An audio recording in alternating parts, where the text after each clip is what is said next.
Bonjour, j'ai envie de partager avec vous aujourd'hui quelques extraits d'un ouvrage qui va résonner fort avec le blocage des circulations mondialisées dans un certain détroit d'Ormuz. Il s'agit de Métabolisme, matière en circulation, matière en transformation, de Pierre Desvaux, Clément Dillenseger et Laetitia Mongeard, paru dans une coédition Cité Anthropocène, édition 205, dans la collection À partir de l'Anthropocène en 2024. Un premier extrait du chapitre « Le métabolisme est construit ». Penser le fonctionnement de nos sociétés à l'aune du métabolisme s'inscrit effectivement dans un registre imagé, appuyé sur la métaphore de l'organisme. Néanmoins, c'est aussi une manière de prendre en considération les dimensions très concrètes, car très matérielles, des modes d'habiter et de faire des sociétés contemporaines. En effet, le fonctionnement d'une société sur un territoire donné va de pair avec la construction d'artefacts, la mise en circulation de matières et de biens par l'intermédiaire de réseaux, la production, circulation et consommation d'énergie ou encore les simples mobilités humaines. L'ensemble de ces actions suppose d'aménager, d'extraire des ressources, de les transformer et de produire des biens, autant d'activités qui marquent l'espace et impactent et créent l'environnement. Renvoyant à l'ensemble des éléments naturels, physico-chimiques et biotiques, et socio-économiques qui constituent le cadre de vie d'un individu et d'une société, l'environnement est ainsi directement en lien avec le métabolisme, à la fois construit et impacté par ce dernier. Cette lecture repose sur le fait que le métabolisme est déjà quelque chose de construit en tant que pensée par la mobilisation de l'image, construit concrètement par un ensemble de flux, circulations et réseaux, construit enfin par des structures sociales qui sous-tendent ces circulations. Notre propos est très situé dans un contexte occidental, mais en son sein s'observe une généralisation des métabolismes qui nous permet de prendre pour exemple le cas de la métropole parisienne, grandement documentée par les travaux notamment de l'urbaniste Sabine Barle. Les flux et circulations observés concernent alors les matériaux de construction et les déchets de chantier, les produits alimentaires, déchets et émissions liées, les véhicules et équipements électriques et électroniques, l'eau, l'énergie ou encore les déchets de particuliers et d'activités économiques hors BTP.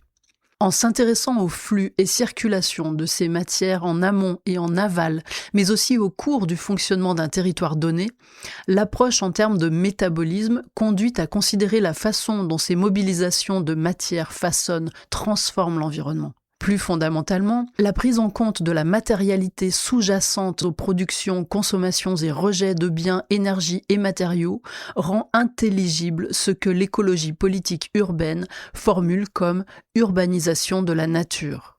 Si l'on mobilise la conception selon laquelle la ville s'opposerait à la nature, la concentration de plus en plus importante de la population dans des espaces urbains ou, par extension, l'urbanisation d'espaces vont de pair avec une urbanisation de la nature.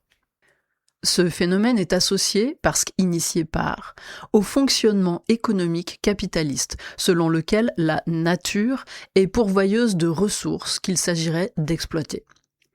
La matérialité des ressources qui innervent les métabolismes renseigne déjà sur les modes de fonctionnement sociaux, économiques et politiques, dans la mesure où ces matières sont appréhendées comme des capitaux pour partie issus de la nature, par le simple fait qu'elles sont à même de répondre à des besoins des sociétés.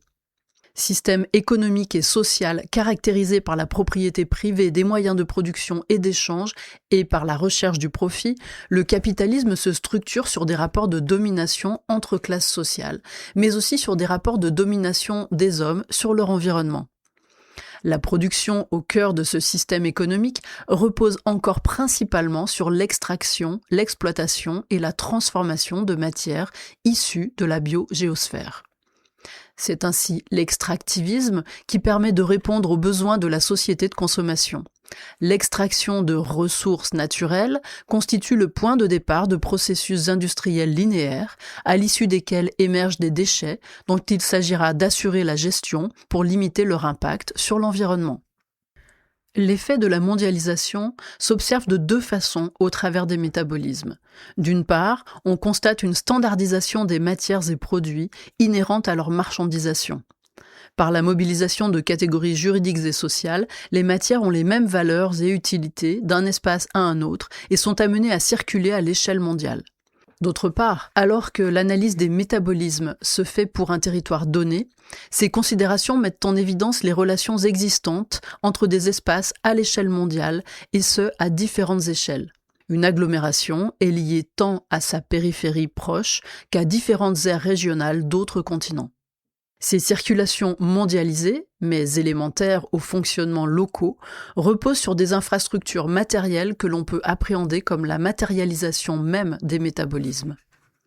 Ces infrastructures et réseaux sont généralisés, des oléoducs assurant l'acheminement des hydrocarbures sous forme liquide d'un bout à l'autre de la planète, aux conduites des eaux potables et usées au sein d'un immeuble.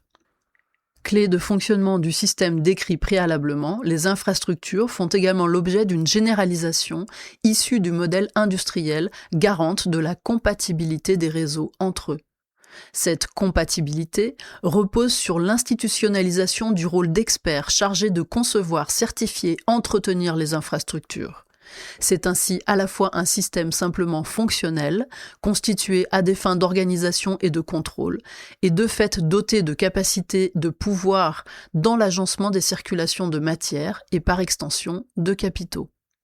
Raccrochée au système capitaliste mondial, l'infrastructure généralisée est nécessairement liée aux pouvoirs politiques et économiques.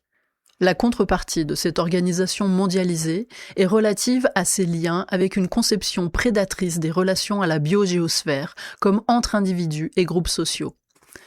L'extractivisme suppose l'aménagement et la construction d'artefacts, la mise en œuvre de procédés qui entérinent une conception de la nature comme pourvoyeuse de ressources, mais aussi plus généralement l'environnement comme devant s'adapter aux besoins économiques des sociétés. Cela passe par des façons de faire et des infrastructures pouvant s'opposer à des savoirs vernaculaires liés à l'environnement et à la transformation des matières.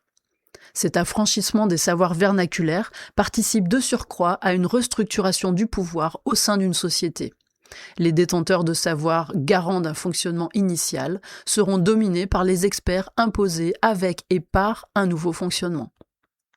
L'attention portée aux infrastructures ne doit pas se limiter à une étude politique des grands équipements techniques qui est nécessaire mais insuffisante pour saisir les multiples processus impliqués dans la régulation des voies métaboliques.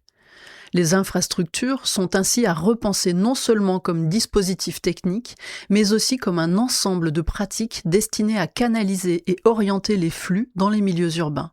Plusieurs auteurs proposent de dépasser une lecture de l'infrastructure en termes physiques, comme système réticulé d'autoroutes, tuyaux, fils ou câbles, pour s'intéresser à leurs dimensions processuelles et relationnelles. Les milieux urbains y sont considérés à travers les possibilités qu'ils ouvrent aux habitants pour agir et se réapproprier la production de l'espace et partant du métabolisme. Le tissu social est donc également considéré comme une infrastructure, permettant le déploiement de stratégies de régulation des circulations par des acteurs variés. Ces stratégies peuvent ainsi être qualifiées d'infrastructures sociales, définies comme une pratique de connexion de personnes et de choses par des relations socio-matérielles qui permettent la vie urbaine. Ce n'est pas simplement un contexte ou un nom, mais un verbe. L'infrastructure sociale est construite et stabilisée par un travail permanent et des façons changeantes de connecter.